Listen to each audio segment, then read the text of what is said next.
Good evening and welcome to the May 26, 2026 Board of Selectmen meeting. Can we all rise to favor for the Pledge of Allegiance, please? I pledge allegiance to the flag of the United States of America and to the republic for which it stands, one nation, under God, indivisible, with liberty and justice for all.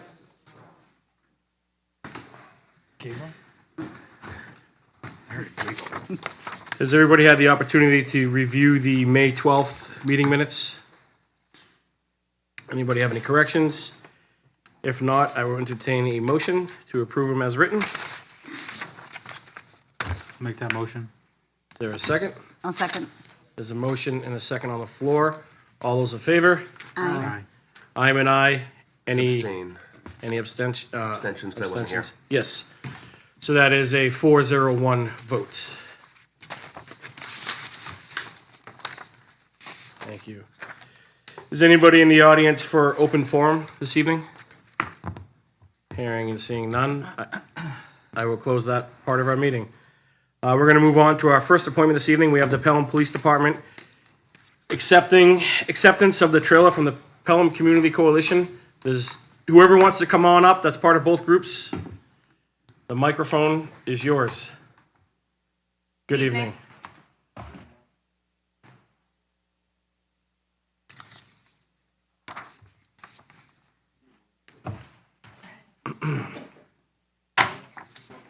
We're a big family here, so come on. We are. Grab some chairs, guys. Yeah, good on you. So we'll let everyone do their own introductions. I'm Ann Perriello, Chief of Police. I'm Jimmy White, a detective with the Pelham Police, also a member of the Pelham Community Coalition. Good evening. Hi, I'm Andrea Doobie. I am a member of the Pelham Community Coalition. Sorry. Sounds good. Leslie Blake, president of the coalition. Joy Flanders, Vice President of the Coalition. Susan Tokenel, member of the coalition. Charlene Takesian, member of the Pelham Community Coalition. Welcome, everybody. Thank you for having us. Thank you. And yeah, thank you for having us. On behalf of the police department, I am here looking for the Board of Selectmen's permission to accept a donation for a trailer that is right outside. It's a value of $22,000, and it is specifically going to be used for the mock bedroom and educational awareness for the public. It is the reason why we're looking to connect it to the police department. Our detective, Jamie Huertes, is our drug treatment and prevention officer, does a tremendous amount of education with the public right now, and that position is going to continue with the coalition for the years to come. So we are looking to accept that. We are even branching out, and the coalition has assisted other police departments with the mock bedroom, and it's just, it's going to continue to get more and more attention, and the more education that we can give parents, the better. So on behalf of the police department, I'm looking for permission to accept that donation, and it will become a piece of equipment, a trailer, that will belong to the Pelham Police Department. And we'll put a memorandum of understanding together between the coalition and the department that it's utilized for educational outreach with the coalition and the drug treatment and prevention officer. Excellent. Any comments from the board? Mr. Rourke, we do not have to accept this as a donation? Is that how I understand it? No, we would need to vote to accept this. So we would have to vote to accept it? Yes. Okay. And I would ask for an estimated value on that too. I'm assuming it's over $5,000. Approximately 22,000. With I believe that's with everything in it, right? With the whole bedroom setup, and it is right outside. If the board would like to take 5 minutes to go out there after it's wide open, you can check it out. It's almost their ribbon cutting because this is the first time it's out in the public. Okay. We are going to do that. So just to be clear, I got a little confused for a moment, but now I understand clearly what we're doing. So the PCC is donating the trailer to the Pelham Police Department. Yes. In large. So it no longer belongs to the PCC, but they have the ability to use it whenever they want to. Is that what the memorandum of understanding is? Within that memorandum, it's going to have to be driven by a town employee. So, but we will have a member of our detective unit always on the coalition. So, and then there's also a representative from the fire department usually too. And then obviously Charlene is a member as well. So when it's moved around, it needs to be moved around by someone that is attached to the town of Pelham. Okay. Excellent. So why don't we take a brief recess and go take a peek at it, and we'll come back in and we'll make a motion and move forward that way? Perfect. Thank you. All right, so Mr. Greenwood, Thank you. we're going to a motion. And you're gonna put a picture of it on the screen? Going to recess.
That was living my life. Come over to my historical. Okay, Should I, or can I vote? this upstairs would be easier. All right, I believe we're live, right? All right. What an excellent trail that is. Thank you guys very much. And that bed, is that life-size? Can you buy that at a life-size store? That's a real IKEA bed, and I feel bad for any child whose parent buys them that bed. Does the board have any additional comments after seeing the trailer? No, Hearing- it's excellent. Hearing none, then I will anticipate we'll be making a motion to accept the $22,000 donation from the Pelham Community Coalition to the town. I'll make a motion, Mr. Chair, to accept a donation for the trailer in the amount of $22,000 to accept the trailer for educational outreach. I'll second that. There is a motion and a second on the floor. All those in favor? Aye. Aye. I am also an aye. Any opposed? Any abstentions? As much as I would like to vote yes, I need to abstain, but thank you very much, you guys, for all the hard work that you did to get that trailer. And thank you for the continued support you guys give us. It truly means a lot, so. Yes, thank you. So that all being said, we have a 401 vote. That passes, and we will do our round of applause. Thank you very much.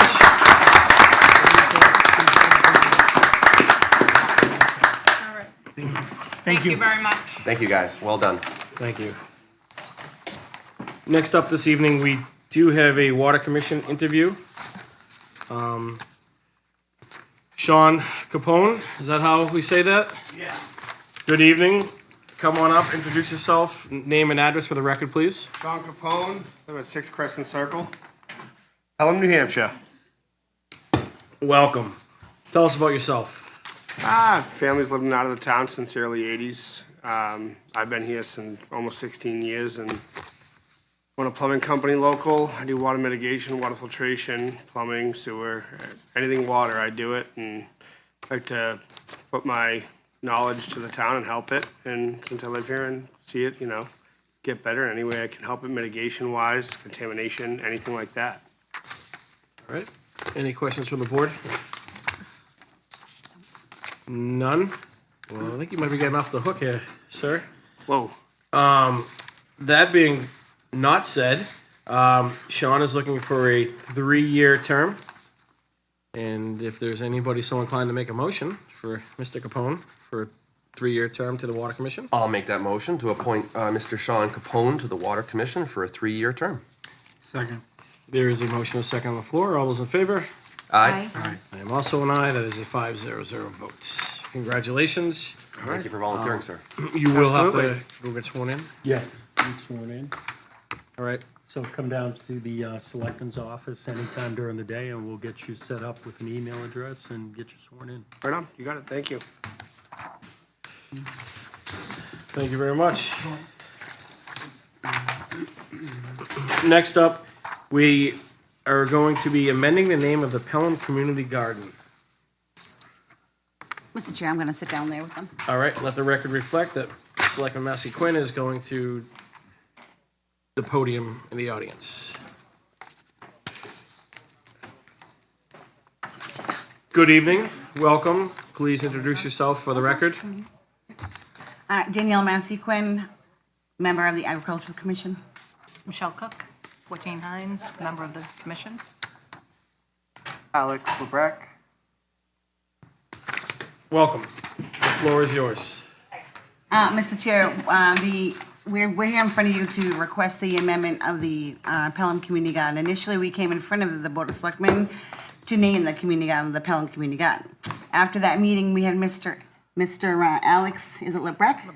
Yeah, you got it. He came to one of our AG Commission meetings and presented to us almost a 35-minute presentation on how he feels that the land, or the name of the community garden should be changed and the reasons why.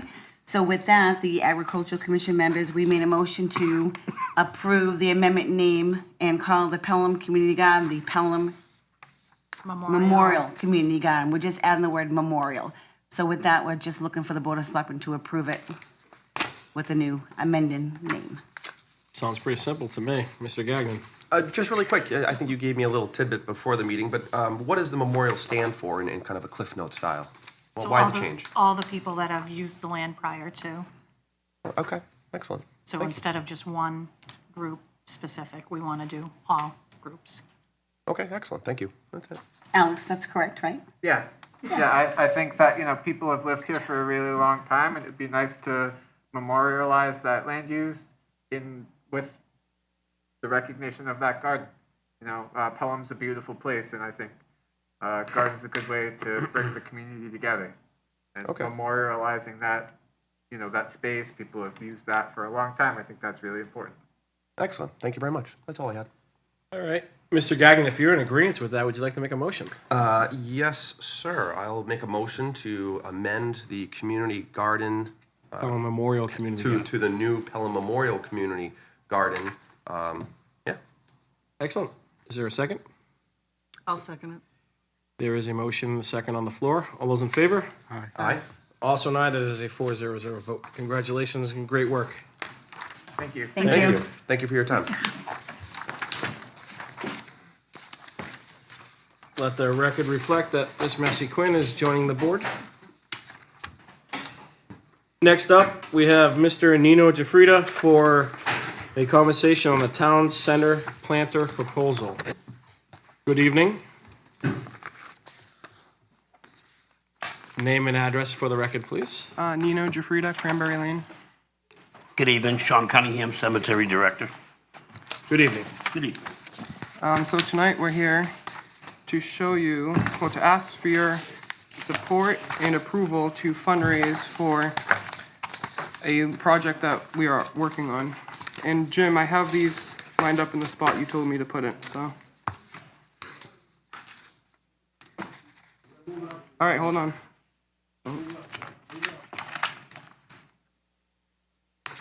Okay, that's good.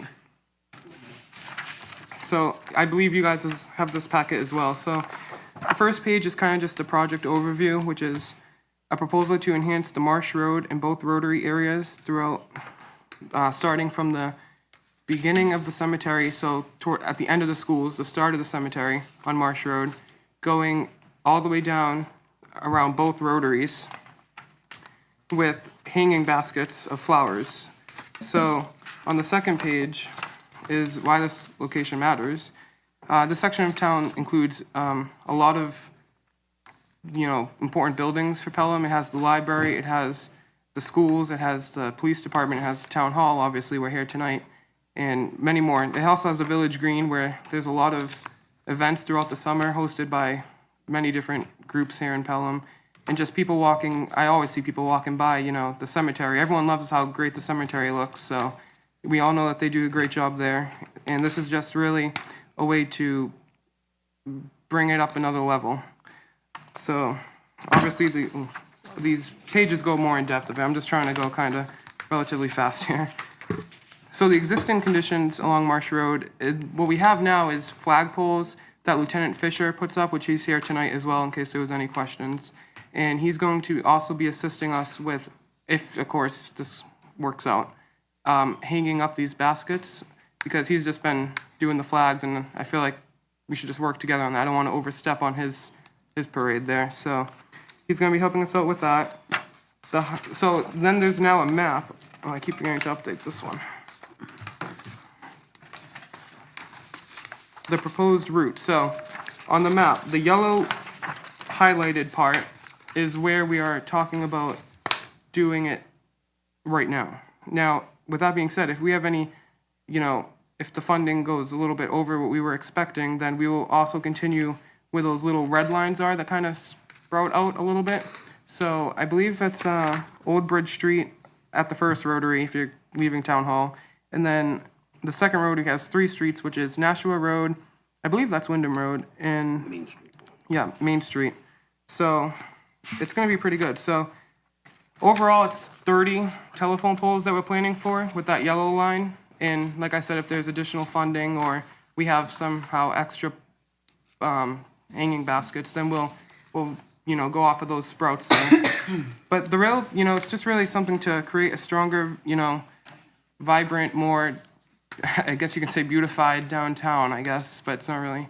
So, and I also, just like a little side note, I seen something on Facebook, someone posted something mentioning how they drove by like a few other towns here in southern New Hampshire, and they actually seen the same thing. Although they were thinking a little different idea with the flags, but we already do that over here. So this is kind of just adding more to that, as like I said before. So on this page, let me fix this one. It shows the brackets that we would be purchasing. Nothing fancy, trying to keep it budget friendly.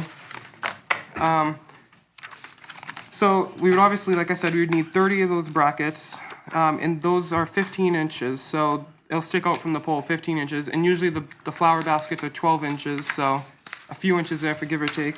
And then each of those brackets is around $15 because they're a more heavy duty kind. And then, like I said, the next page is Lieutenant Fisher is going to be helping us install them as he installs the flags that are around there. And then this page, which is where the big, I think, questions will start coming in, which is the maintenance. So, and that's where our great friend Sean is here for it, to help us out with that. So, as you can see in that picture, there's a water truck, actually, which was reused from the highway department. So, getting a good bang for its buck there.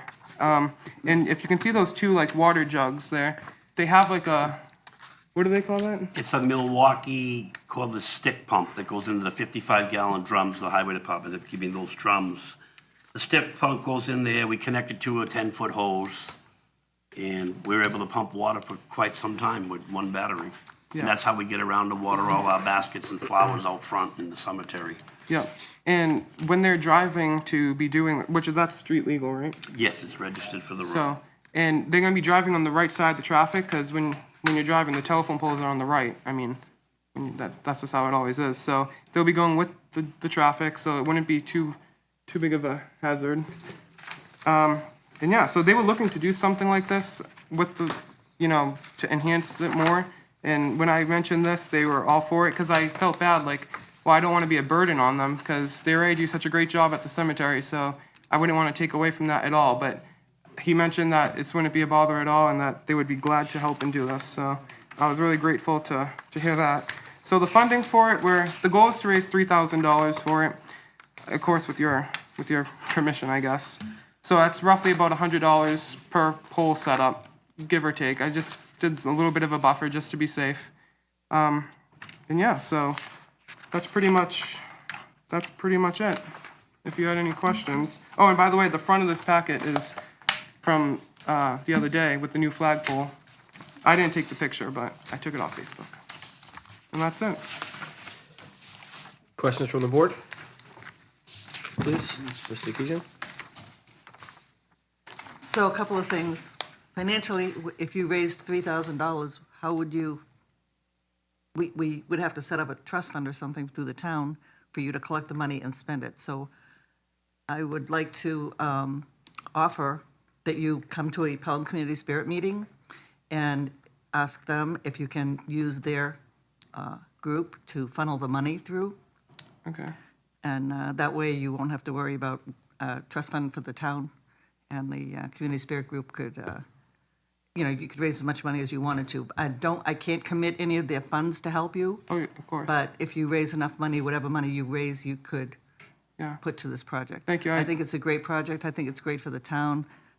Something I've always wanted to do. I think we attempted it at the 250th, and the problem was watering the baskets. So if you have a way to water them, as long as the town is in favor of letting him use some of his hours to water the baskets. Yeah, and I did forget to mention that they also, I think it's once a month, you do the fertilization or whatever. Oh yeah, the if they need Miracle-Gro. these. Yeah, so they're really committed to maintaining these here.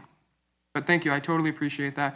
What I thought for that too, because I kind of thought the same thing. Obviously, you know a lot more than I do. Was have it be a donation to the cemetery, but I wasn't even sure if that would work. So, but I think your option is much the way to go. Thank you. We'd ask you to join Pelham Community Spirit too. we can use the help. There you go. Didn't he previously join? He did. So, Mr. Cunningham, so you're signing up to water these flowers twice a day? Is that? We usually water once a day in the morning. Have you ever had hanging plants, flowers in the center of town on a 95-degree day? No, I haven't, but I mean, we have, we water our flowers once a day. When Nina would first come in, I had wanted to put, I was gonna ask to put hanging plants on the poles that were in front of the cemetery by the fence to enhance the look of the cemetery too. So when we got to get talking, he came up with that idea. I just told him I would support him on it, you know. The flowers don't take much to water. We have a stick for the hanging plant that hangs up, and goes up in there. I mean, I don't think it would take that much time. How many plants do you think you got at the cemetery that you water now? I have 24 and 12 and 12. We have about 50 plants that we water at the cemetery. How long does it take you to About water? a half an hour. It doesn't take long. Can you do it once a day? We do it once a day. Well, we watch the weather too. We know what's going If to it's rain. gonna We rain, skip. Yeah. So if we know it's going to rain in a couple days, we'll skip. We'll go every other day. So you think you have the manpower to handle this? I have the manpower to handle it. I can do it myself too. So. What's the longevity of these hanging plants? I know I hang them on my porch. So they would be a season, obviously. They wouldn't be perennials. They would definitely all be annuals, whatever he's looking Yeah, at. so this is not an all-year thing, obviously. We live in New England, so, my goal would be, if this, goes on for the future, would be to have them up, like, kind of right before Memorial Day, and then kind of, as long as they live, obviously, but throughout the summer and into the beginning of fall time. There's different varieties of plant species, obviously. So some last, till the second frost, third frost. But those ones really aren't that pretty all the time. So, they'll last a good amount throughout the summer. All right, sounds good. So first, I applaud the effort. It's a great idea. So I'm going to hit you with a couple questions just because I kind of have to, and we've been on the budget committee together. So I think the other people on the team here have talked to you a little bit about cost, so I'll divert to some other thoughts I had for you. Where would some of these be stored? So when you take them down for the winter months, where would you store the baskets? So I think, I'm sorry, I think I might have confused you a little. So we're going to be buying these from a nursery where they're already pre-potted, and they are plastic pots. I guess if you wanted, we could resave them, but we won't be doing the planting. We'll be going to the same nursery every season for the baskets. They'll be giving us a discounted rate. I don't know the rate yet. That's why I estimated that $100. It's not going to be over that, or else I'll go somewhere else because I'm not going to waste the people's money here. So we won't be reusing the actual flowers in the basket itself, but the hooks are going to stay up there until, I'm sure after a few years we'll have to replace one or two here and there. But I think that's a very low cost. That's... Thank you. No, that clarified for me. I thought it was going to be more of a permanent basket that you just put flowers in every year. So thank you. So it's a kind of a disposable basket and flower setup. Yeah. I did see kind of the hanger here, and I just recommend you look into something. Just make sure these baskets, in a high wind come the summertime, aren't going to blow off the hooks and cause road hazards, of course. So actually, be aware of that. I had that problem at my house. So on our garage, with the garage bays, we have the flower baskets in between each bay, and they would always fall over. So actually, if you look on the hanger part, I kind of close the loop, like I bend the metal with like a plier or something, and then I drill a hole. Now I don't know if we're gonna be able to do this on 30 of them. Now that I'm thinking of that, it doesn't seem too realistic. But and then I put a zip tie through it, so that kind of prevents it. But like I just said, I don't know if we'll be able to do 30 of those. So, but that is definitely a good concern. I would definitely recommend it because I'm going to ask you to potentially come back with some more information later, but I'll get to that. So if you could just touch upon how to weatherize them when we get some heavy storms in the summertime to resist hazards. Going through my list here, bear with me. We talked a little bit about cost. We talked about labor. We belabored that, no pun intended. We talked about water. So I guess for me, the only outstanding things would be you talked about you're gonna raise the funds to get it going. That would be great. Can you give us some ideas either now or at a later date of what the annual ongoing cost would be, and then how you'd recommend funding that? Yeah. So I actually did not include that in there, so I do apologize. No problem. So right now, like I said, those brackets are roughly around $15. So the main cost obviously is the flowers with the pot itself. I'm just gonna call it the flowers with the pot. So the flowers are what's the main thing, like I said now 3 times. And for going forward, this is kind of, and I talked to Sean about this because he was planning on doing something like this. And I said, well, let's kind of jump in now, especially because this is the 250th anniversary of America. So I thought it'd be really cool to have this out there and, now and not wait any longer because obviously his budget is already done for this year. So what we were thinking, and honestly, I didn't think of this actually, was to have the flowers into the cemetery's operating budget for the upcoming years, which it would not be the full $3,000. It would be much less than that. So because we would only be buying the flowers, and I'm working with a few greenhouses that I work with outside of the town to get a very good discounted rate with those. So obviously, I want to be very cautious as I'm on the budget committee as well with the taxpayers' dollars. But I think the taxpayers really enjoy, taking pride in their town, and it's something that they really, feel in their heart. I guess I know how I do. So someone on Facebook actually had made a post. I didn't even know the guy, and he was writing, well, like I said, how he drove through other towns in southern New Hampshire, and he was wondering like if we can do something. And I was reading the comments, and like everyone was like saying this is a great idea. Let's do it. I mean, people just really enjoy having a town that they can take so much pride in, and I think this will really add to that value. Okay, so I love it. The last thing I'd say is, if you do, which I would recommend, come back to us with more of a business proposal. A true, what's the initial cost, what's the ongoing cost, what's the labor estimates, that kind of thing. I think that would at least play to me a little better. Well, can I ask a question on that? I don't know what you mean by the labor estimates, because the work that's being done is being volunteered to hang them up by myself and Lieutenant Fisher, and then the maintenance for it is going to be with the cemetery department. They already have their whole pay. So if it's I guess with the cost, I would say, okay, these amount of hours are being donated as volunteer. That's great. Yeah. And then if it's even, minuscule, half an hour a day, or if it's 15 minutes on top of what you already do a day, just add that up for a season and let us know. Just because, the time does cost money, even if it is going to be, not overload the cemetery. I just like to see some of those statistics. That's all. And you did say that you had, I had a note here to ask for some references on return on investment. I think it's a great idea. But, in times like now that we always get bombarded with taxes should be lower, we should watch our spending, I would, if there already is people out there saying that they would love to see this, bring back a couple pages of references like that. Because I would like to hear from the public that, an expense like this, even though small, is valued and they do want us to spend that money on. I think that would be helpful. Yeah, 100%. I think, every penny counts with the taxpayers' dollars. I do apologize for repeating, but I am just still a little confused with your questions on those. Because there's not going to be a return on investment on the flowers because they die at the end of the season. No, I just meant, for values. It's more theoretical. The people of the town. I guess the value of it is having town pride. Yeah, okay. And being happy with the town and how and it then looks. Okay, I think kind of like the flagpole. Like how everyone was excited for that, and obviously there's not going to be a return on investment there. It's not an investment property or something, but or a stocks, but. No, it's more theoretical. Yeah, just pride. Town pride. Yeah, just proving that somewhat. That'd be great. Was there any other questions on what I said, or is that everything? No, I'm good for now. Okay, yeah, thank you. I know where to find you. I appreciate the effort, Yeah. for sure. Thank you, Mr. Chairman. Sounds good. So, Mr. Chairman, if I may, please, I just want to make a point, and I don't want to be the bearer of bad news here, because obviously I support beautifying the center. I will go on the record. Those are not the town's poles. Those are Liberty's poles. I don't know if over time, when we hang the flags, if we had ever gotten formal permission to do that. Maybe we did, maybe we didn't.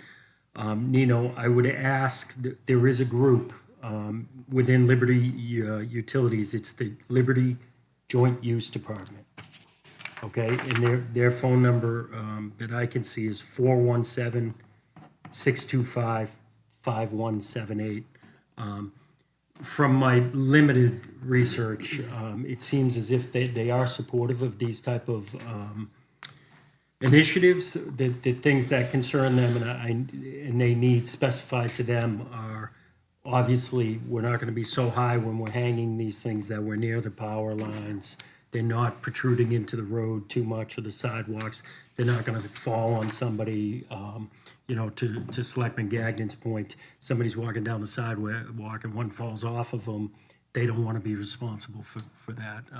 So just touch base with them. It seems like they are typically supportive of that, but they will need to know that the Board of Selectmen is backing it and that they're going to be safely installed and not negatively affect their operation. What was the name of that again? It's called the Liberty Joint Use Department.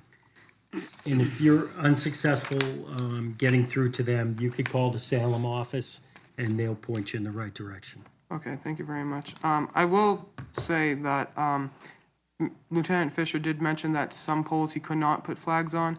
So I don't know if they did reach out, because obviously they knew that they couldn't put flags on certain poles. So I was just planning on doing the poles that the flags were on already. But like you said, I'll definitely reach out and get that information. A part of me wants to just say do it, but I feel like we would be remiss without pointing it out. Yeah, no, for sure. Thank you very much for that.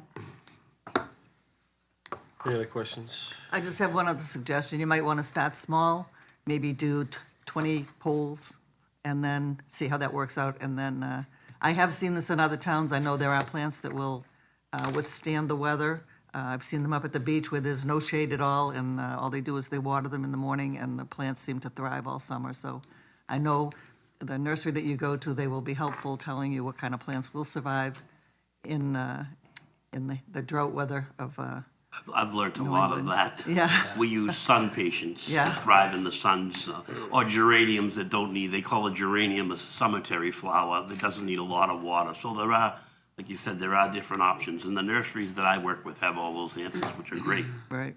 But just start small. Don't knock yourself out. I thought, yeah, of course. Do you have something to add? I was going to ask you, Mr. Chairman, how do you want to proceed? Is this going to be an approval or just kind of a consensus of good idea? Come back to us with more detail? Could I ask that we do the, I don't know how to word it, but you guys give the permission to do the fundraising, but before I do the fundraising, I will make sure that I reach out to this company and Mr. Rourke before I proceed with any. So I believe the town doesn't really have anything to do with the fundraising at this point, because I think you're going to be channeling it through Pelham Community Spirit. So one, the town doesn't own the pools. Two, you're going to be asking the cemetery to water them. So I think that's the only permission that we need to grant at this time. Okay. And I'm still going to say you might have to water them twice a day, but that's just because mine die if it's 95 degrees. So I don't have the good ones, I guess. I don't know. But I from what I understand is... Maybe it's not the flowers. You're going to...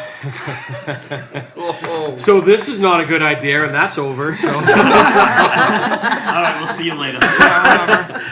So the way that I understand how we're going to move forward is you are going to go through Pelham Community Spirit, and you're going to raise some money privately on your own. Mm-hmm. And Pelham Community Spirit is going to be donating roughly $3,000 worth of flowers. So when that becomes fruition, then we'll come back and have the conversation.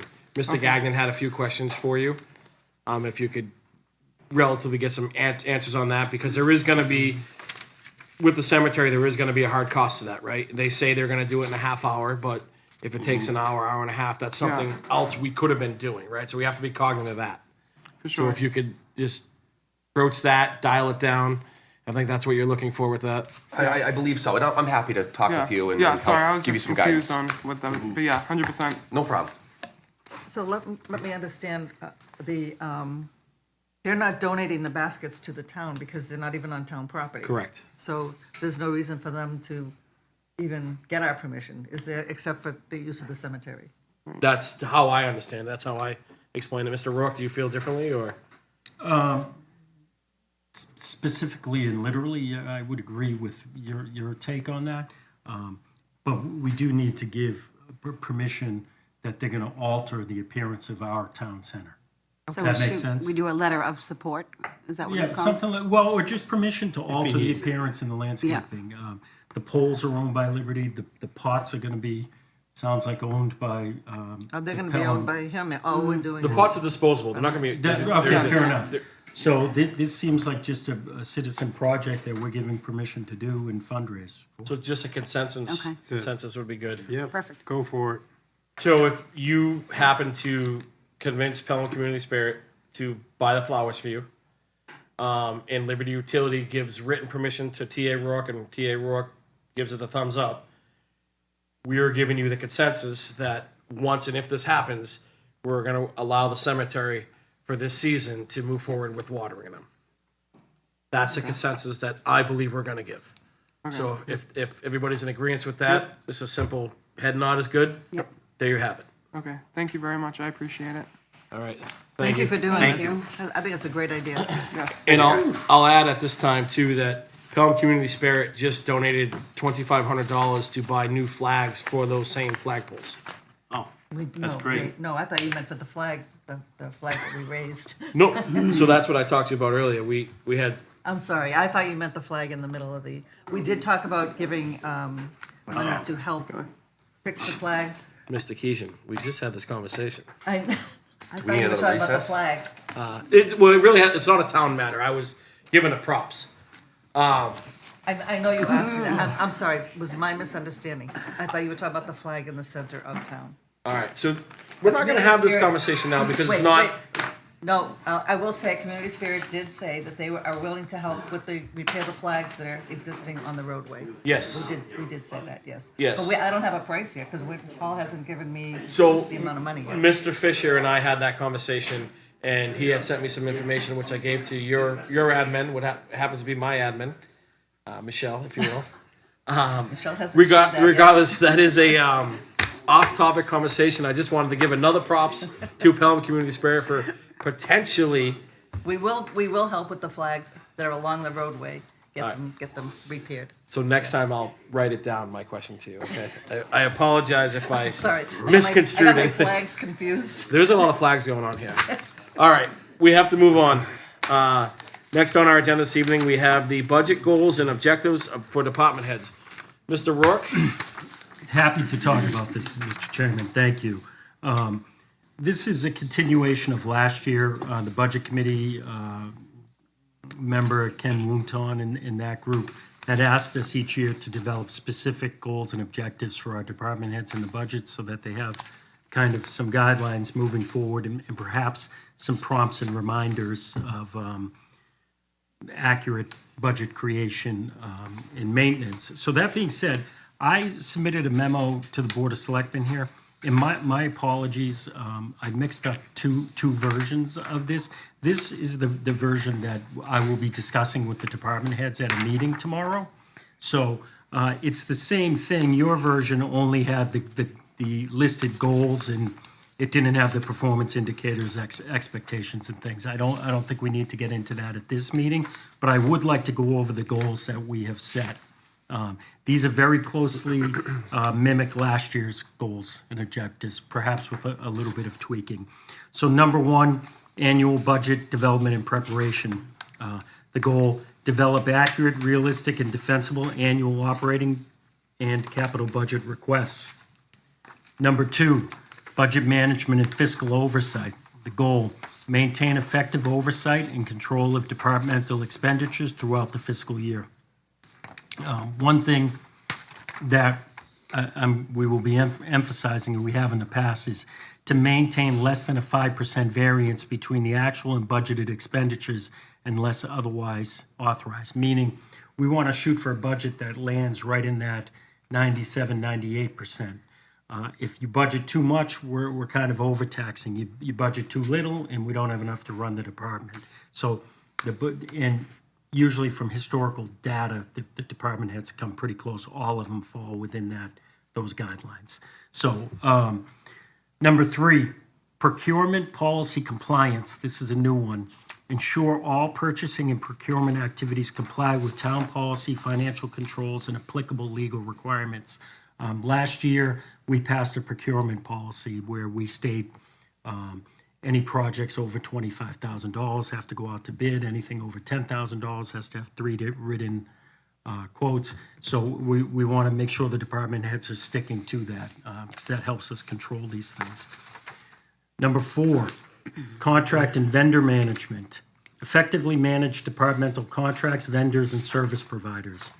And again, that kind of speaks for itself, but we've had problems with vendors and we've identified good vendors. So we need to stay on top of that. Number five, cost control and operational efficiency. Promote efficient use of taxpayer resources while maintaining service levels.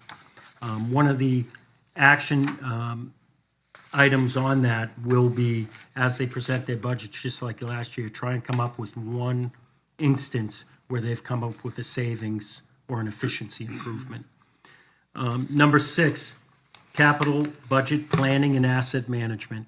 Support long-term financial planning through responsible capital budgeting and asset management.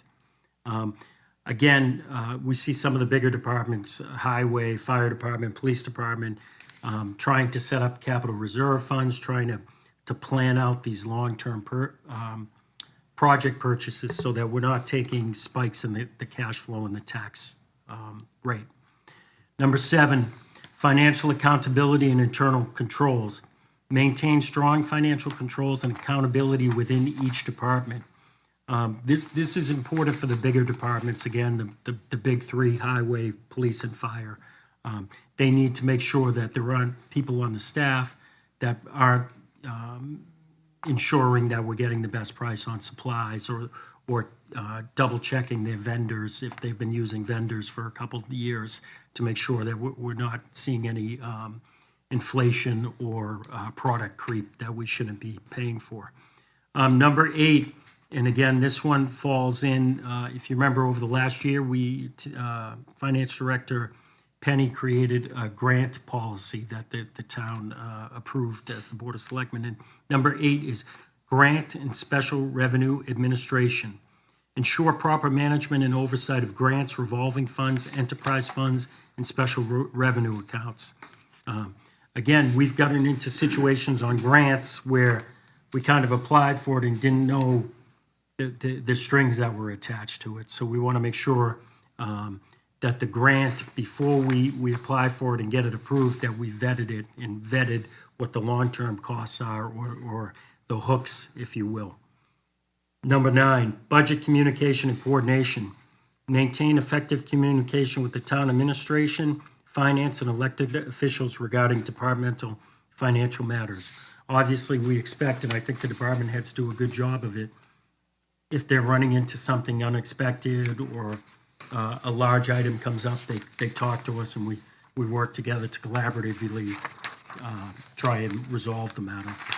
Number 10, department head financial leadership expectations.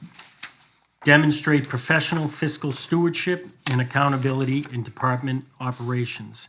And just breaking that down, the performance indicators are responsible financial decision-making, compliance with town policy and administrative expectations, and effective management of department resources. Again, I apologize that you didn't get the abridged version of this. I had broken it down into those 10 goals. I'd be happy to talk about these goals, add to the goals, edit the goals if people have something they'd like to add to it. Questions, comments from the board? Would it make sense, Joe, for the budget to look at this and see if they want to make notes on it? Not saying we'll listen to them, but just so that we can say, hey, we shared it with you. We gave you time to give us notes on what you're looking for. In not in any means to disrespect the power and authority of the budget committee, but really their job is to check our budget and make sure that the budget makes sense. If we start to kind of bleed into policy direction, I think it's out of their purview. And on a more practical note, they don't meet till next the end of the summer, September. So this will be a public record. I will provide it to them as we do the budget presentations. But again, I think it's important that we maintain the policy side of it here and the check and balance of the budget committee. All right. Any other comments? Mr. Gagnon, you going to remain silent on this one? Yeah, I think so. I think so. I think it's well thought out. And Selectman Gagnon immediately recognized some of the telltales of AI on the specific indicators and expectations and things, which I did request assistance on those. But again, the 10 goals are based off of last year's goals. So, yeah, I wasn't going to throw you under the bus, but go ahead. I'm all for efficiency in my job. All right.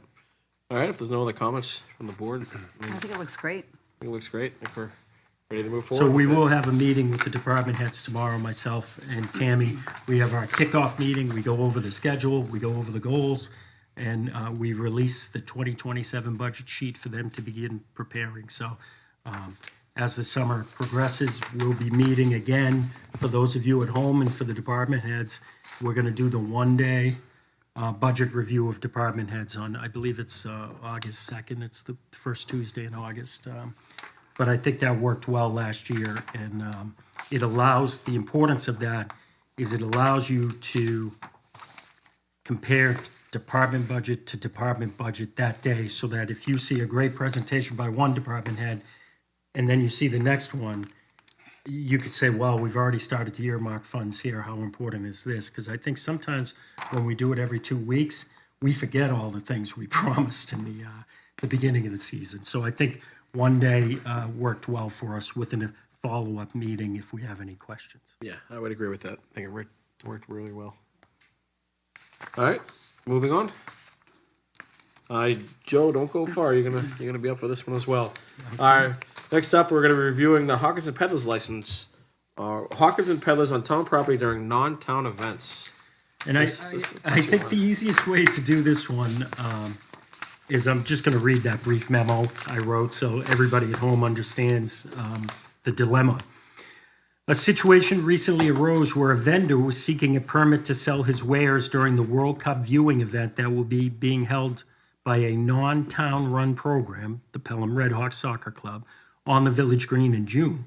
The current Hawkers and Peddlers ordinance does not speak to whether or not this type of activity would be allowed at a non-town sponsored event.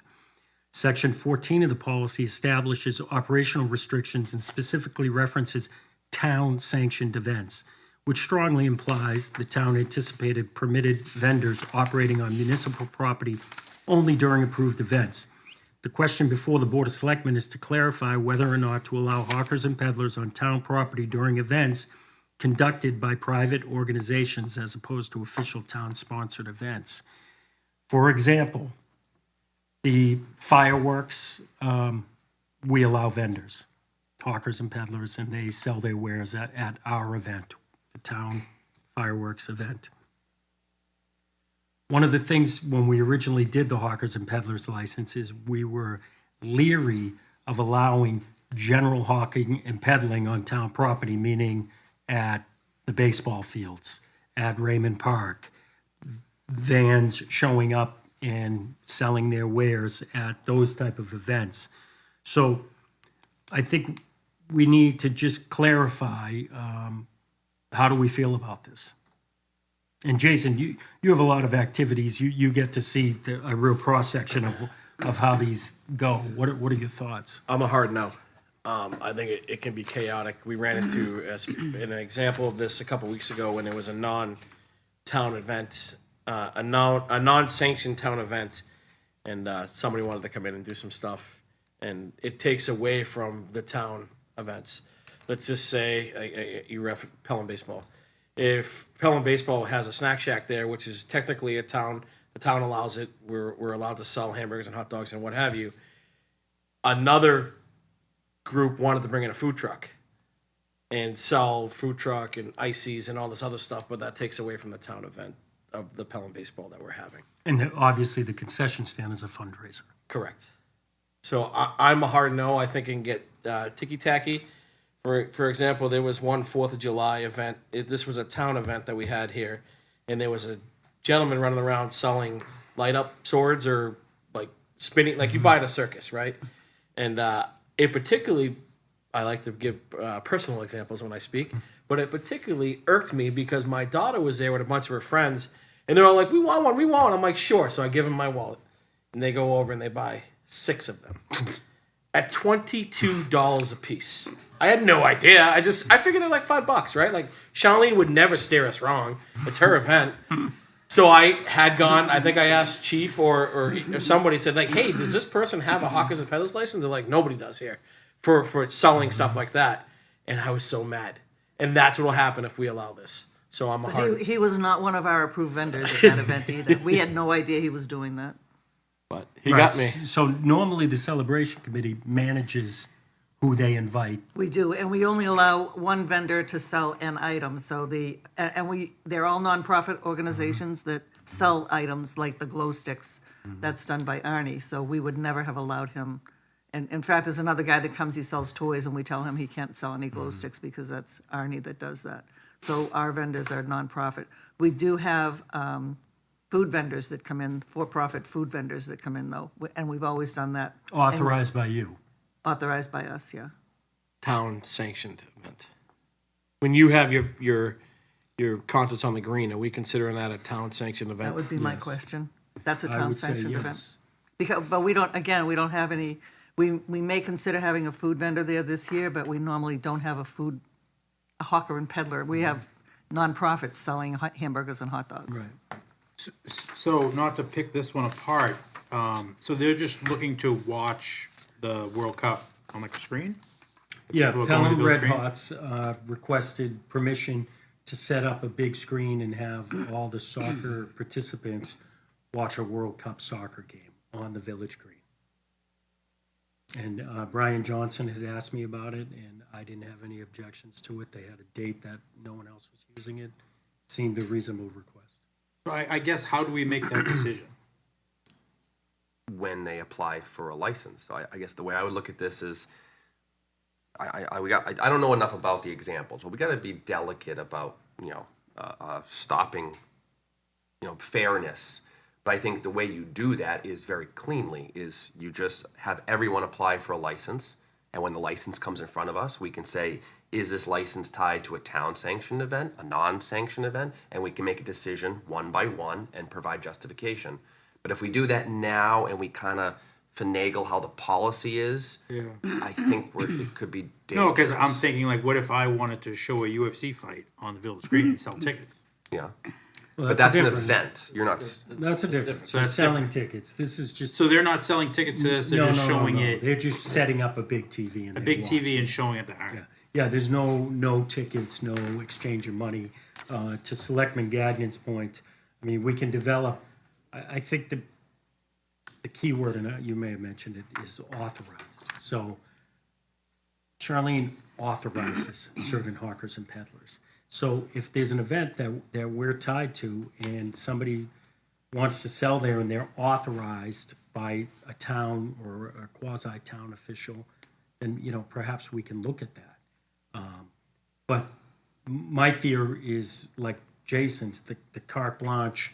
I have a hawkers and peddlers license. I'm going to go down to Muldoon Park on Saturdays. I'm going to be at the Village Green whenever there's an event. So I think we do have to get our arms around that in some fashion. So when we do sign hawkers and peddlers licenses, we do limit them right now to areas they can. Yeah, they don't solicit on town property. Right. And to me, it's cleaner just to say no. Before you know it, we're going to be running a 3-ring circus out there, and we're going to be calling the police department to get, Moe's Petting Farm off the Village Green. That's my opinion. I would just say that at Muldoon, where there is a town building where they sell hamburgers and hot dogs, I don't think they should be allowed there. But it was explained to us when we use the Village Green, we are actually kind of leasing it, and we have control of it. So we have control of the vendors that we can have there. So if the Red Hawks are leasing through because they have to sign a paper indicating what they're doing on the Village Green and reserving that date. If they want to control the hawkers and vendors there, the food vendors there, I don't see why they can't do that. It would be tough to have an event like that without having some food and drink. So forgive me, I'm not trying to single out Red Hawks at all. I'm No, just me looking either. at I'm out just of saying on the townwide Village Green, policy. there's no place, there's no way to have food or drink unless you had a food truck come in. Unless they did it themselves like the way we do it. So I think there might be some confusion here. Tell me if I'm wrong here. The Red Hawks is the organization providing the viewing opportunity, but it's a separate entity who wants to sell widgets and things for sale, correct? So just to clarify that. The Red Dogs has the free event, that's what's drawing the attention. Then there's someone who wants a license to sell things on the side. But if the Red Hawks wanted them to come, would it be okay? So I would be weary of that. We should not be giving Red Hawks or any ABC company the authority to make a decision if they want to have food trucks. It is our decision. So we will give, in this case, we shouldn't be using names, but the Red Hawks or ABC company permission to use the green for an event, and then we will separately provide an application for the hawkers and peddlers to if we approve them, do what they want. And to your point, on the application, I would assume the application says, what are you selling, maybe in detail, and where? And then we can justify, okay, you can sell on this property, but nowhere else, and you can sell, these items as long as they don't compete with something else. But that should be part of the application that we approve. So I guess I just want to make sure we do that carefully, that the selectmen or the town as a whole approves the hawkers peddlers, and we approve the events. Those are two separate actions. So you're saying, and I'm just trying to be clear for Pelham Community Spirit. So if Pelham Community Spirit has the Village Green for a concert, we vet the vendors that are coming. And they're mostly nonprofits. For the concerts, we've never had a food truck or anything come. So Don't worry about him. Just keep going. So the vendors that the people that are selling stuff, they're all nonprofits. They don't have hawker and peddler licenses. I would leave that alone at the moment. So if we wanted to have a food truck come to the concerts, what do you suggest? I would suggest people selling materials and food get their own license. People posting an event get their own permission. Two separate avenues. So kind of like what we do on the Independence Day, where we vet the vendors and they have to have hawker and peddler licenses, even though it's a town sanctioned. I guess Pelham Community Spirit is kind of a town sanctioned event too. The Independence Day is more so than the concerts. The concerts are kind of run independently. You just need to be careful, I think, of some of these examples you use. There's some assumptions and there's some long-standing, Pelham Community Spirit's long-standing. So we want to be careful we don't give them bias in our policy. Exactly.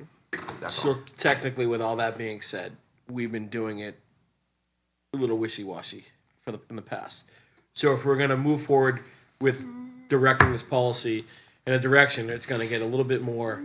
I'd have to look at the policy closely. If, for example, a nonprofit that's selling hot dogs and hamburgers at a concert on the green, I'm not sure they're a hawker or a peddler. They're just part of the event. For profit. For a nonprofit group. Right. I can accept that. I can accept your definition in your. Right. Of that. So, and that's a good distinction. So someone is there as a nonprofit and they get some hamburgers and hot dogs at BJ's and they're selling them and they're approved by that group or whatever. That's a big difference than a hawker and a peddler that is doing this for a profit business. So I think trying to cut through this, and I would ask the board if they could allow for some discretion at the front office here. What we can do is say, listen, we're not approving hawkers and peddlers licenses for those type of events without an authorization from the Board of Selectmen, and we'll take it on a case-by-case basis.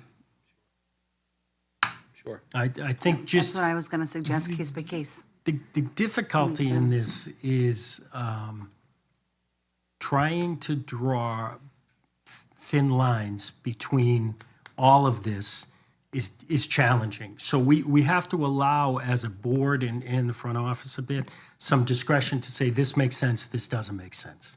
So anybody just walking in the door that's going to sell overpriced trinkets at the fireworks, well, before we approve this, we're going to talk to Charlene or the celebration committee. We could talk to the Red Hots and say, listen, if you're going to have, we'll limit you to one hawker, for food vending, but we don't want this turning into the roundabout filled with food trucks. So if you allow a little bit of discretion, and sometimes these things come in on a short notice or whatever, and I can work with the chairman and we can make our best decision. I ask that everybody understand that it's probably not as easy a decision as it seems. It's not. So I can only say case by case. We would like to make sure that we have control over who comes to our events also. We don't want this guy coming and selling $22 trailers. I was really hoping he was going to come back. I was going to run to the police real quick and say, grab this guy. He's a thief. So we'll try and work through some verbal authorizations and things, and you can't catch everything in a policy, unfortunately. I think the only thing I was trying to get at too is liability. Just want to make sure that if someone doesn't come knocking on the door and say, you treated me differently, I'm suing you for it, that's all I want to just be cautious of. That's all. Right. So 15-minute conversation, no answer. We're back to where we started. All I ask is that there may be times we need to make a judgment call down there. Okay. So this particular case will have a judgment call conversation on it? Yeah, we can ask the Red Hawks what their thoughts are.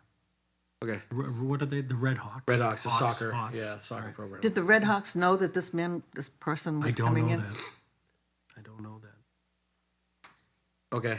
So just to have this, continue this 15-minute conversation, Red Hawks has permission from the town to use 1201 Mammoth Road. That's their home base, right? So now they're going to come over here to the Village Green, do a movie or a showing of the World Cup. So they get permission from our front office, right? Or Parks and Rec. Yep. So they go to Parks and Rec. Parks and Rec obviously, checks the boxes with you and others. So then they're allowed to watch the World Cup up there. They have insurance with their club if somebody gets hurt, and it's all in the we file. have some insurance, and we have insurance as well. But when they want to add stuff to it, i.e., food trucks or guys selling trinkets or whatever, that conversation is going to take place with the front office and whoever the chair of the Board of Selectmen is at that time. Right. In time permitting, it may be in front of the board. Right. It's on short notice. It's probably going to be the chairman and myself, and we'll make judgment calls. Okay.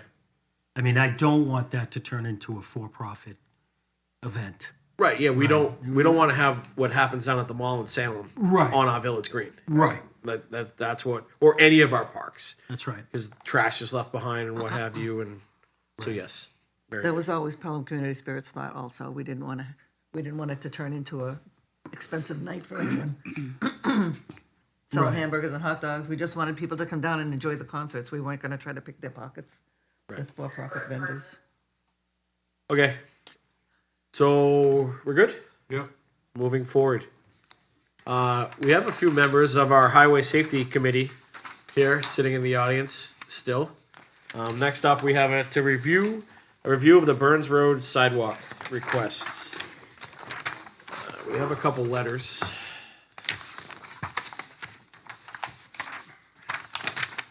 There's a memo in there, kind of breaking it down for the chairman also.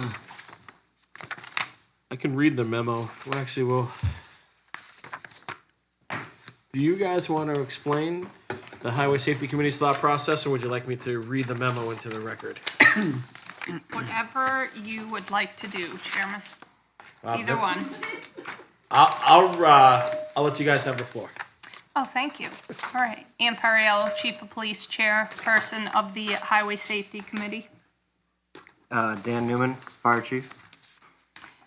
We were asked, so the Highway Safety Committee, there is a development going in the area, number 40 Burns Road, and a lot of the residents had come forth to the Highway Safety Committee and voiced some concern over the increase in traffic that is going to take place once their new development is put in there. They also voiced some concerns that high school kids are running beside each other rather than a straight line down Barnes Road. They're concerned that they are going to get hurt. They were concerned about the volume of traffic there and the speed in which those cars are driving. So we collectively, we had multiple discussions over what they were requesting, which were sidewalks put in, and they wanted the builder to put those sidewalks in. We were past that point that could have even been brought up, but it also, from the planning director, is also not their job to put in sidewalks on those roads, just because they're putting in a development. So the builder did, or the developer did a traffic study. They are not anticipating a large increase in traffic. If off the top of my head, I think it was like an additional 10 cars would go each way. during the commuting hours, if anything. So they weren't looking at a large increase in traffic based on their engineered study or whoever did that at that point. But we did discuss sidewalks and just the totality of everything. For me to summarize for you, spoke in depth with Jay Hoffman, who is the head of the highway department. Most of you know him by Jim Hoffman. Jim was very concerned there is insufficient space on Burns Road to even install a sidewalk without encroaching on private property, so you'd end up having to take private property. The road is also not designed to accommodate proper drainage if the sidewalk were added. That is a huge addition that would force culverts along the entire stretch to be put in, resulting in a significant cost to the town. The roadway itself, as you're traveling eastbound, actually has more room than the normal streets when you are looking from Quail Run over to the high school, which naturally will bring a little bit more foot traffic just because you have the high school at the end of the roadway. However, the white line to the property line is actually wider than majority of the roads in the town of Pelham. We, as the police department, put up some speed signs and monitored traffic there. We also, to pull some data, we also increased our visibility and did some traffic stops there as well. But I think the important data is the fact that you have an average of, and I need to find this, an average of 820 vehicles traveling eastbound per day and 859 traveling westbound. That is a high volume in a residential area. The neighbors had approached TA Rourke to go to the board and discuss the sidewalks, and we were asked to give our official opinion if sidewalks should be put in or not. It is the opinion of the Highway Safety Committee that at this point, sidewalks we are not supporting due to that increased cost. You're going to have to take people's property. Police department does not have crash data to support that we are having an increased issue with crashes in that area. The volume of traffic is significant, and when we compare and look at the speeds as well, majority of people are going in the low 30s, but you also have some speeds that are up in the 50s, which is very high for a residential area, especially with a school at the end of the road. That roadway is not considered a school district because it just comes down to the end. So it's not a school zone. So the Highway Safety Committee, we put school zone ahead sign to hopefully slow people down as a deterrent. However, it is not a school zone where we can decrease the speed limit to a certain amount in that area like we do on Marsh Road before and after school. So just based on the volume of traffic, the speeds in which some are over and can go up into the 50s, and the fact that on Hayden Road, those solar speed signs have proven very valid to actually slow vehicles down that have that anomaly, that are really picking up speeds. It was our recommendation that the town look to potentially purchase solar-powered speed feedback signs for both east and westbound lanes.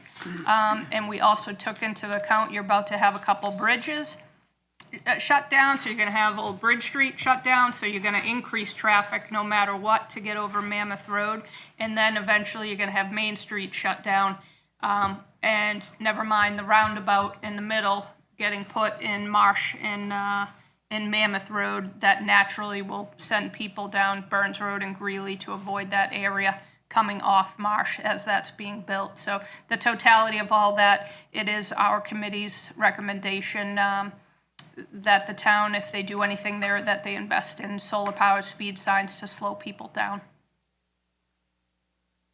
Comments? Gagnon. Sorry, board. A couple questions for you. I know this might be a little outside your jurisdiction. Maybe I lean to our planning board rep.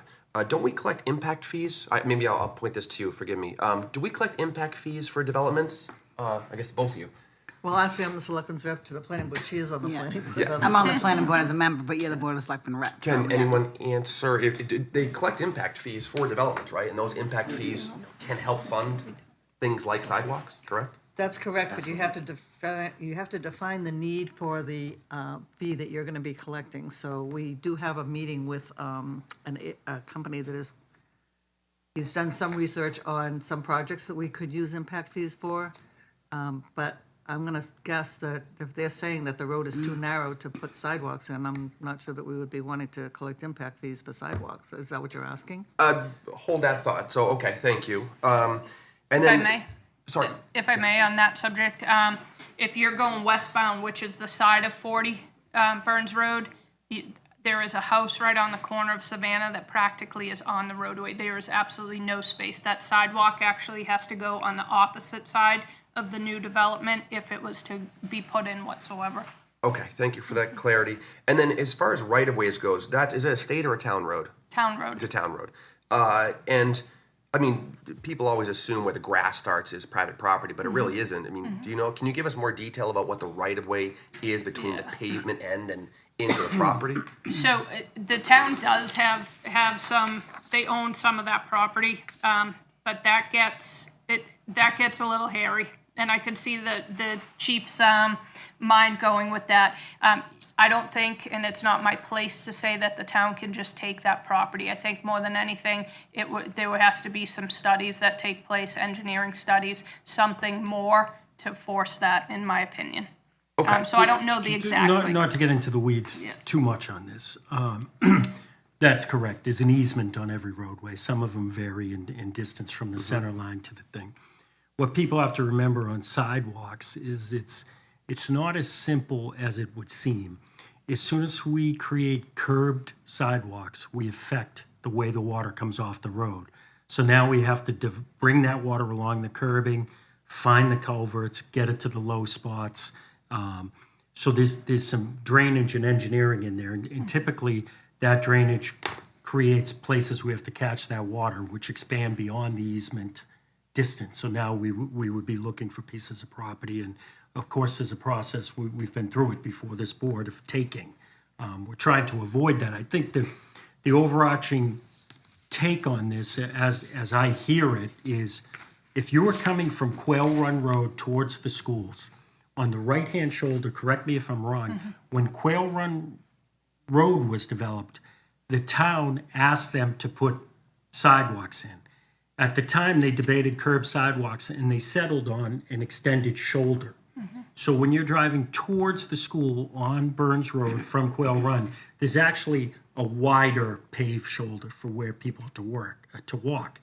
The safety problem is without a curb, then you're not as protected in that particular sidewalk. So this was discussed at that time, and it wasn't feasible.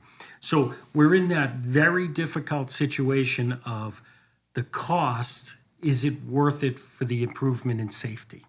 So that's the question. And we received the term I'm looking for, the petition from some citizens. We received some impassioned letters on this. So it's my take is it's not that I'm indifferent to that. I think sidewalks would be great there, but I think the cost and the impact isn't going to translate necessarily to a tremendous change in the safety of that roadway. That's my take. Former police chief reading the Highway Safety Committee's take on this. So again, in a perfect world, we'd have sidewalks in the whole town. It's just we have to draw the line somewhere, and that's all I'll say. I don't mean to step on your presentation, Chief. No. And thank you. I don't mean to take this down a side road. No pun not intended. at all. So I guess I'll leave that alone. I've seen other projects, other parts of the state that have a little bit more data that I would be interested in seeing for sidewalks. I'm very supportive of it. But putting that aside, based on all the input tonight, what about things like rumble strips? I know it's not very popular, but I know in some roads they're residential roads but long, like the one in Litchfield, the name slips my mind. Yeah. I think they have like rumble strips towards the ends. Anything like that? So in my opinion, and a couple things come with that. those are very expensive to install. Okay. You also have to deal with the plow trucks, and that will cause an issue too, which is also noted in the letter, the maintenance with the curbs. That highway would have to have ongoing maintenance with the curbs if in fact a sidewalk was put in. But the rumble strips, we're not having, that would be, you see those in areas where there are a lot of crashes and people start to, whether they're distracted with their phone or they're impaired, they start to go off into one lane or the other, and that's to wake you up a little bit more. Got it. So I would not, I would go a different route before that. And then I'd imagine you're gonna mention maybe speed bumps, and we don't recommend speed bumps whatsoever. They actually can cause worse crashes when people pick up their speed, because that was mentioned with Hayden Road. Can you just put a couple of speed bumps in? And same thing with the plows too. They're gonna end up taking them out. It's not a long-term solution. I agree. As a motorcycle rider, I don't like speed bumps. Yes. Okay, that's all I had. Thank you very much. Ms. Massey Quinn. So the recommendation would be for solar-powered speed signs. So what would the cost be, and how many would you recommend for Burns Road? I would recommend 2, and one would be on the eastbound side, one would be on the westbound side. In the past, on Hayden Road, they were roughly $8,500 each. Okay. Mr. Bergeron. Joe, I hate to pick on Jim, but block grant, would they cover that? Sidewalks? No, lights. Speed lights. I'd have to check on that. I don't want to say. I mean, it's something to look into. And I definitely agree, the lights, speed lights work. I mean, Hayden was. I would counter your point. Does highway safety grants cover those? We would just have to apply for those specific, I think we've obtained those in the past through highway safety grants, I believe. Hayden Road, the police budget was able to absorb that due to low staffing that year. I don't know what Willow Street, who paid for that. That might have been a highway safety grant. Well, I'll look into that. Yeah, no, I mean, being here, I've been here too long, 6, 7 years now. But I've kind of experienced all the different changes and problems we've had. And it seems like these work. I worked on the sidewalk plans for the Main Street Bridge, where we originally thought we were going to have to pay for them. And the prices were insane for the engineering. Because like Joe said, once the curb is there, you're talking $1 million for a sidewalk. I mean, in this tax climate, I would definitely be a no. On something like that. And we've have sidewalks that have been on CIP now for probably 4 years that haven't been funded yet. So, I mean, there's other parts in town where there's issues also. And I feel like the signs work. Hayden was a nightmare. It does seem like it's much better now. So I would just recommend finding a way that we can put them up without any tax impact. Yeah, I'll look into the highway safety grants. I think that is, that avenue might work very well. And how long would something like that take if You have to get awarded the grant, and that's what the time is. The time definitely is pushed back due to that. And then in the meantime, like we've had our speed signs up there. They are battery. We just replaced the batteries in them, but the more traffic you have, the quicker the battery dies. And I actually just spoke to the captain today about moving those over to Hobbs Road. That's the next on our list to move them. So they're about to get moved over, but their batteries are dead on both west and eastbound right now. So they're not picking up data. The solar power is the way to go. So I don't have a timeline for you. I don't know how quickly we could get the grant and get it funded. But I'll find that out. Sounds like you'll get back to us. I will. Thank you. Any other comments from the board? Hearing none. Chief Newman, anything you want to add to this conversation? You did stay up late tonight. No, thank you. Appreciate you hanging out with us. Thank you guys very much. Let us know. Mr. Bergeron. Yes. You have some paperwork that somebody filled out for you here on the desk. Me and Danielle, secretary, have been working day and night on this, all right? So McDonald's it is, huh? No, we got some options. These are some rough options. and we're speaking about the 250th dinner party on the Village Green. This is just some options to basically show that we're probably gonna have to hit up some type of either donations or get into businesses advertising tables at the event, just in order to get the ticket price to be somewhat reasonable. I guess it's up to the board to think what a reasonable ticket price is. I mean, you're gonna be going to an event that has food, alcohol, entertainment. It's a once-in-a-lifetime experience for Pelham. We've never had a dinner party on the Village Green. We have not. Alcohol So- for sale. Alcohol for sale, correct. So, I mean, we're gonna assume we're gonna have 100 to possibly 200 guests. It will be 21 plus. There'll be no children. Do people think 50, 60, 75 a head? I thought 50 a head would be fair. I was think going That's 50. reasonable. Yeah. So if it's gonna be 50 a head, we're gonna have to get some type of assistance. Yeah, and I think we can. I think we have just with local businesses and other community people, we can definitely get this done. And I think at $50 a ticket, that's super reasonable. It's $100 per couple. If you come out and you get food and music and dancing, and we could also raffle off a dance with Selectmen Bergeron. I don't know if they could keep up, but we can try. Can raffle off some glow sticks for Mr. Chairman. Trinkets. Woo. I'm gonna be selling them. Yeah. Put them on some strings and woo. I did look into fireworks, if you're interested. They said anywhere between $3,000 and $5,000 to do fireworks. I mean, I would love to take that donation from from one of your committees. Community spirit.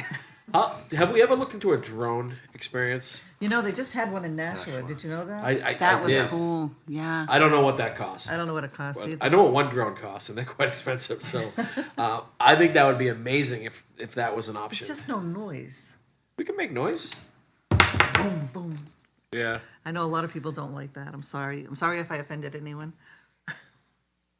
But yeah, no, we're working on it. We've talked to vendors for the tables, chairs, tent if we need a tent. I hope we don't, but we're kind of falling in on the same date as the Drakett's Old Home Day, so I mean that kind of ties up some of the rental places. But we'll be able to pull it off. Does a local tent rental place have a tent for that day? We can get a tent. The tent's not an issue. Like a 30 by 80 tent or something? Yes, but the price is up there.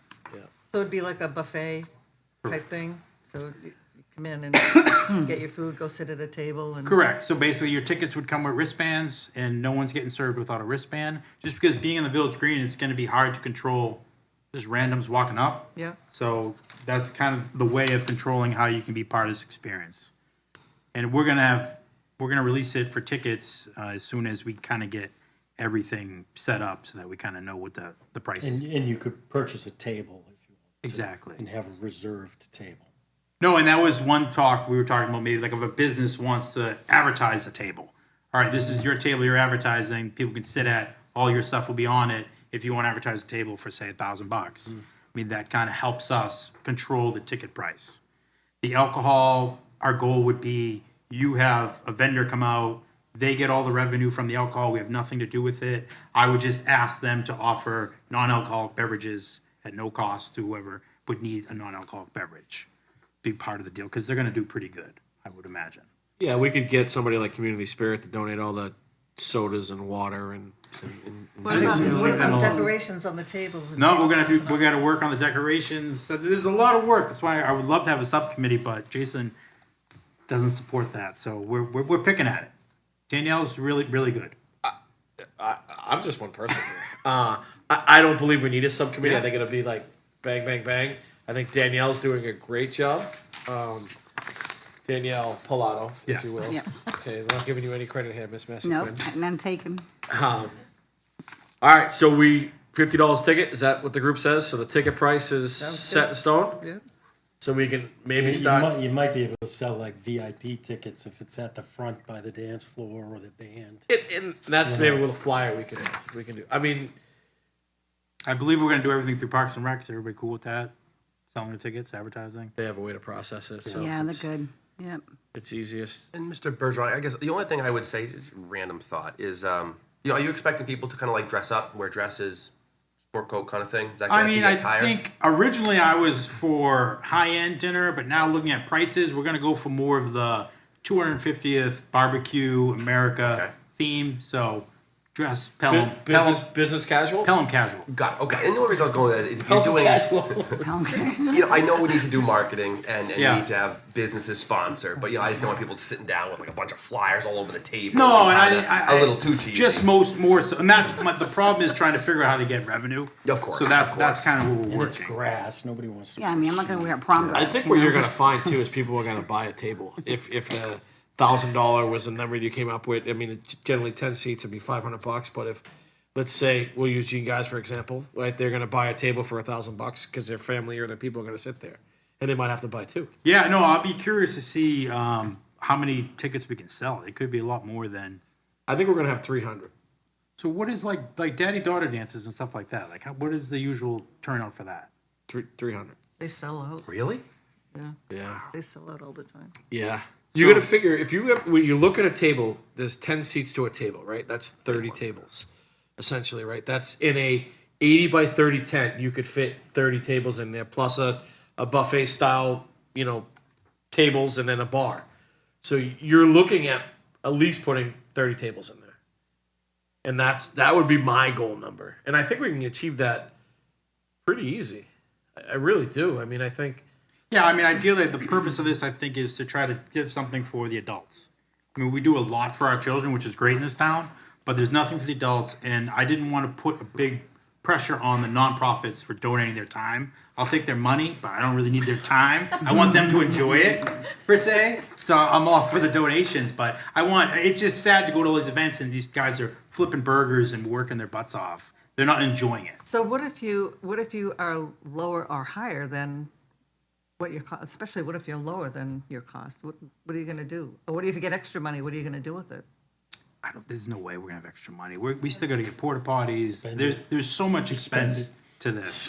Find a way to spend it. But yeah, Find a if way to there's spend it. Just if Raffle there's it a off. surplus, you buy raffle prizes. Raffled off. Right. Yeah.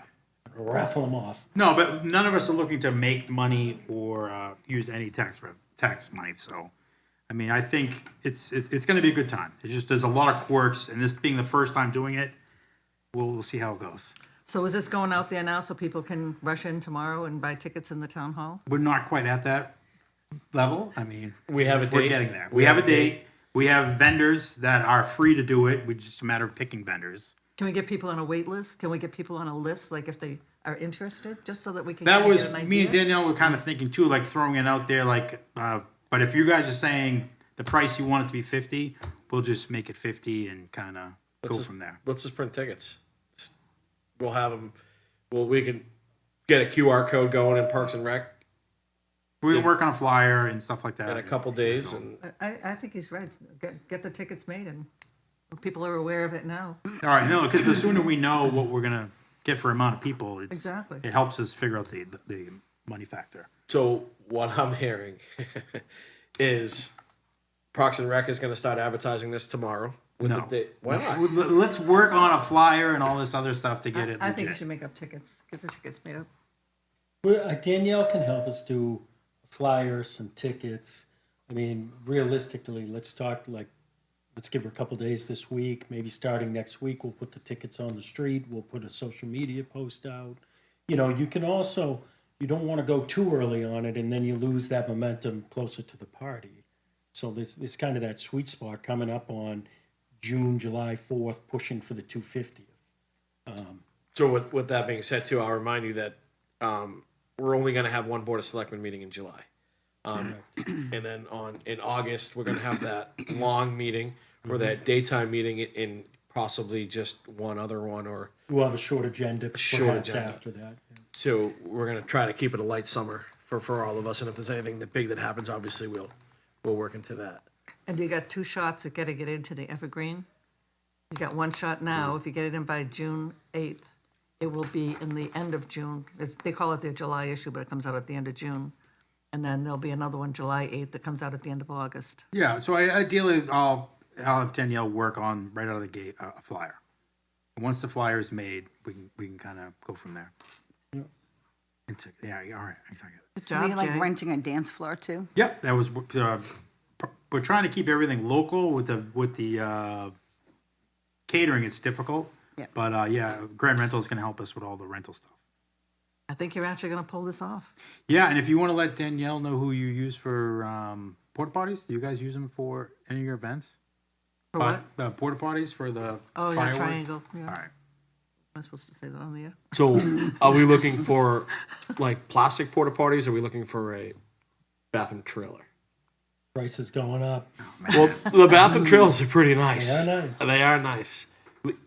Do Very I have permission, classy. Mr. Bergeron, to get back to you on that? I mean, is the town hall building gonna be open?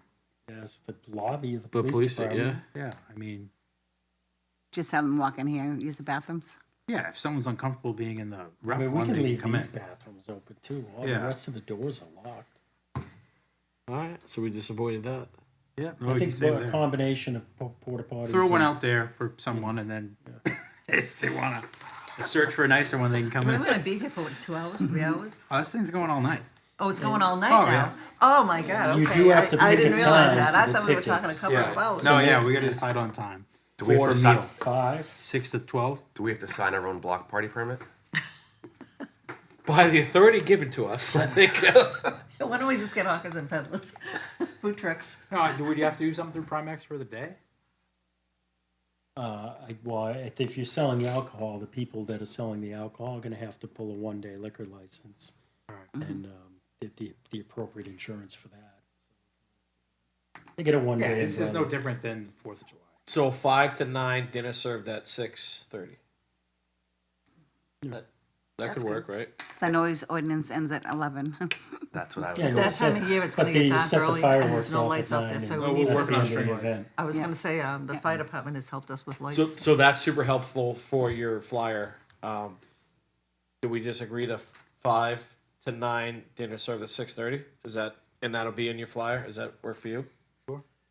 And that way people get there at 5, have their cocktail hour, if we can say that. And then at 9, your fireworks go home. So we're having fireworks. Fireworks? Well, I mean, Charlene You gotta Dory have fireworks. It's a 250th celebration. That's Yeah, what I Joe's said. doing And how are you going to clear these people out? All right. So Jay, you got a lot of stuff done. Danielle did a lot. We know Danielle did all of it, but we can appreciate you. Thank you, Danielle. Hey, I got a vision. She ran with it, right? All right. So just to clarify, as a board, just to go over and beat a dead horse. Yep. Mr. Bergeron has conceded to say this is going to happen on what date? 12th? September 12th? September 12th. The event is going to be on the Village Green. It is going to go from 5 p.m. till 9 p.m. in the evening. It is $50 a ticket. Tickets are able to be bought online through Parks and Rec, or if you come into the secretary's office, we will have tickets there as well, just to make it easier. Some people like Charlene have a hard time coming all the way down the hallway, so It's too hard. we'll keep them Get my closer. scooter to come all the way down. That's a good start? Yep. And do I have a budget for fireworks? Do you want fireworks? You can speak to your boards if they want to donate money. I'll have fireworks. We'll take it. But I think Well, you're if gonna. you can ask the contractor, give him the date and ask him what it would cost for that date. I just told you, he said anywhere between 2 and 5. It depends on how many fireworks you I think want. you're gonna be good. The one we do for the town lasts about, I'm gonna say maybe 20, 25 minutes. Right, and And that's it's significant. $8,000. Yeah, we're looking for half of 8,000. that. We're looking at 12 okay, minutes. so you get We don't need the whole 4th of July Hey, shebang. look at the meals. It's $40 Right, so 4,000, 3,000? All right, we got this, right? Yep. Excellent job, everybody. Next up, we have Selectmen and Town Administrator reports. Those are my shoes. I will start this evening, and I don't believe he's in the building anymore, but I want to say happy birthday to Mr. James Greenwood.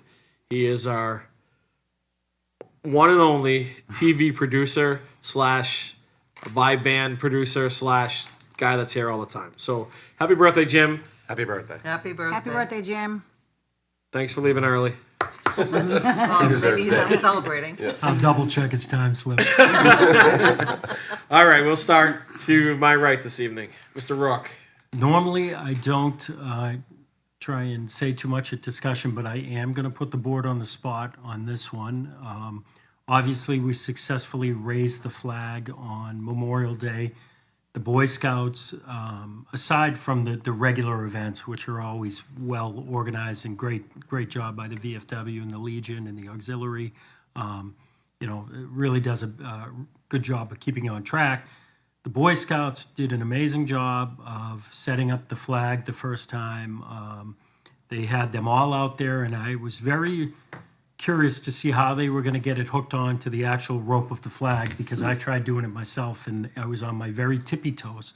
But like true Boy Scouts, somehow they produced about a 6'2" Boy Scout, and he reached right up and clipped it. So they had a good group. It was a long flag. They did it in a nice way, very ceremonial, nice way. So that being said, the next and final piece of this is we have the other flag pole that is over by the Butler Monument. It's an old steel pole. We need to make a decision whether we want to keep that flagpole or take that flagpole down. That's my question to the board. I had a thought for that, to reuse that flag. Maybe, I don't know if we can maybe move the flag and put it into the rotary at the end of Sherburne Road, where all the circle is, and put that flag there. It's not our land though, right? State We land. do, well, we're responsible for the upkeep of that roundabout. I don't know how we got that, but we did. That's a distinct possibility. I'm a big flagpole guy, so I would like how that looks. Practicality, I'm not sure on this flagpole.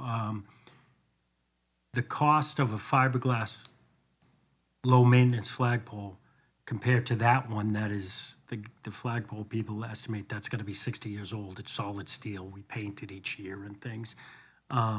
We could try and take it down and potentially remount it, but it may be more cost effective to buy a fiberglass pole and put it up. So aside from that, are you a take it down person? I am, yes. Okay. But reuse it as well. if we Yeah, can. I will Yeah. do my best to see if we can reuse it Yeah, and put it on storage till we figure it out. I'm gonna take it down, guy. I'm a take it down guy, and I know Joe got prices to take it down. I would volunteer my time to personally take it down. No cost to the town. My cost was to take it down and get it out of here. They were going to cut it out in pieces, but I'll take it down in one piece, and you guys can decide where you excellent. So please coordinate that with me so that we could get it to the highway department to store it. Charlene, are you a take it down gal? No. You want to leave it? Oh, I thought you meant me to go take it down. I think, We're not I think safe. it would be, I don't know, I think we should take it down. There you I think have we it. should take it down. All right. That all you have? I mean, there's a lot of flags in that area. It's kind of over-flagged. Mr. Gagnon. From the talkative guy, nothing. I'm good. Miss Keesian. Selectmen What Town am I- Administrator. Selectmen and Town Administrator reports. That's what where we're at. on. Okay, so I got to say something now. You don't have to do anything. Well, all right, so I have a few things here. That's why I was distracted, because I'm making my notes here. Number one, I want to thank Andrea Doobie and Dave McKeon, is that his name? For all the work that they did at the Historical Society building. It is unbelievable. We had an open house on Saturday after the flag raising, and there was 102 people came through that building. I think that's more people than have been through that building in the last 10 years. Everyone was totally blown away by the stuff that's in there, by the displays that we have. I think we were all amazed at the things that we found actually in the building. So the Historical Society right now has probably about 25 members, 35 members, and going strong. We have people signing up online. So they are off and running, and I hope that they will continue with the momentum that they have. They will be open, the building will be open on Saturdays when the farmer's market is open. It's open from 10 to 2, and I would encourage everyone to go in and take a look at it. It's just fabulous in there. We are having some furniture delivered on Thursday, and the caregivers group is going to start meeting in there in June. So it's not going to be for big meetings. It'll be for like small, intimate meetings. If anyone wanted to meet in there, they would make the reservation through the Parks and Rec office and make arrangements to get the key. But thank you very much, and kudos to all the people in the Historical Society for all the work that you did. It's awesome. The Pelham Community Coalition, their road race is Sunday, so there's still time to sign up for that. It's pelhamcoalition.org. If you want to join the group, you can run or you can walk, and it's the same route as the Old Home Day road race. And I have one other, it's not a town event, but it's, I've been asked by the Bluebird Society, who is another growing group. There's a lot of members in that group, and they've got Bluebird houses all over the town. They are making a special Bluebird house for a dedication in honor of Joyce and Bill McDivitt. It's going to be put in the Celebration Park behind the Hobbs Community Center. That dedication will be on June 25th at 6 p.m. behind the Hobbs Center. So if anyone wanted to go and join that celebration, they're welcome. I think they're going to try to do some light refreshments. That's all I got. Great job. I have nothing to report. Mr. Bergeron? Just report my experience at the Memorial Day celebrations. VFW did great. It was a little wet. We got some rain. The cemetery was beautiful. All the cemetery guys did a really good job. Shout out to Gagnon's irrigation and the sod he put down. That definitely totally noticeable. Very nice. The Boy Scouts did great. Charlene had an amazing speech. It was very heartfelt. I took my family to the Historical Society at noontime. That was very interesting. I was really impressed with how nice, clean everything was. Smelled good in there, kinda, and it was a good experience. I would like to make a request that when you have all the wars with the soldiers that left for Pelham to fight in those wars, I would love to see like that updated. We're working on that. That would be cool, just for all the wars up to present. I just think that would be cool to see, because it is very interesting where in these older wars, like all the guys just left. I mean, there was no men left in town, which is pretty crazy. To think The of. 1700, what was that, the Revolutionary War? There's like over 100 names on that plaque amazing. of people that went to war. And my kids never knew there was Charlie's, and I didn't even realize it till the last time I went into the Historical Society that we had Charlie's in Pelham. I remember the old, we used to call it the bingo hall because I went to St. Pat's, that's where we'd have gym class. But I never knew that there was bays to the side that had the Charlies in it. So, I mean, super, super cool, and it was a great day. So shout out to all those people. And the cookout was great. Had a hot dog, Charlene. Good. Good times. You know those underground tunnels in Pelham? I did hear that. See, the rumor I always heard was it was from the bingo hall to Mr. Susie's house. True story. So is it still there now? So the trolley barn, which is the bingo house, when we went to St. Pat's Yeah. there, we would have the dances there. Yeah.